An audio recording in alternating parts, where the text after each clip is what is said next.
Hello everyone. Today we're going to be discussing 6 tips on how to be better and well prepared when it comes to calling the doctor on the telephone.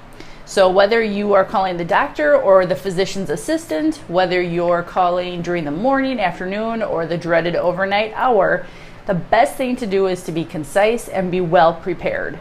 So listen up and follow along, take notes if you need to, and we will go ahead and discuss these 6 tips. Tip number 1, collect all of the information that you're going to need before you even make the telephone call. So if you need a recent set of vitals, if you need a recent blood sugar, if you need lab values from a recent tests that have just come back, you're going to have all of that information right there in front of you, because the phone call that you're going to be making to the doctor may not have exactly to do with what the reason why you're calling them.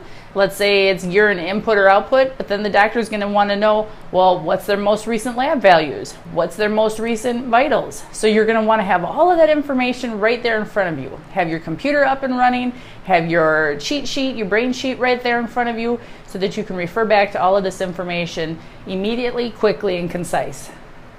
Tip number 2, when you receive the information from the doctor, make sure that you're writing it down either on a piece of paper or directly into the patient's chart.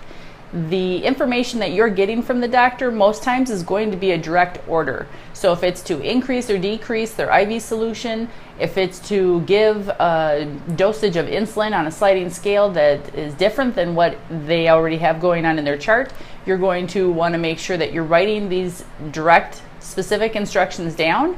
That way at the end of the call, you can go ahead and verbalize back to the doctor what they said so that you have all of your accurate information right there in front of you, which causes less errors in the end. Tip number 3, make sure that wherever you're going to make this phone call that you have 2 pens available.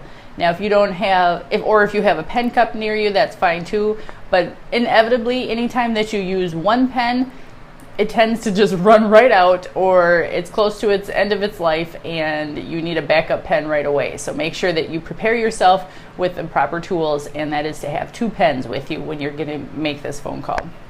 Tip number 4, call the doctor from a quieter place on the unit. So if the nurse's station is full of people talking, then go around the corner and make the call with a phone on the wall, or find a spot where it's a little bit more quiet so that you can hear the doctor fully and that he can hear you fully without all of the excess background noise.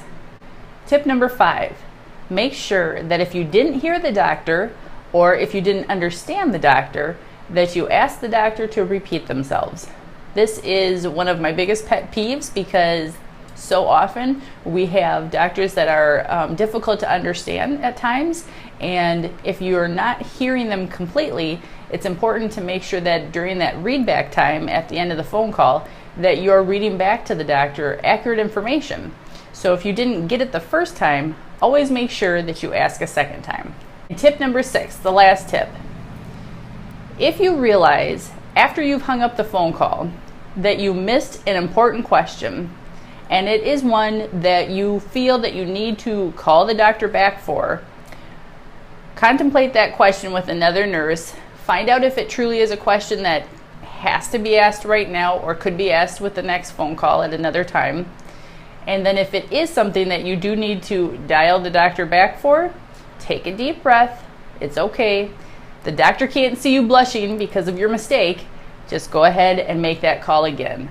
It's going to be worth it in the end so that you can have the complete, accurate understanding of what the doctor wants you to do for that patient.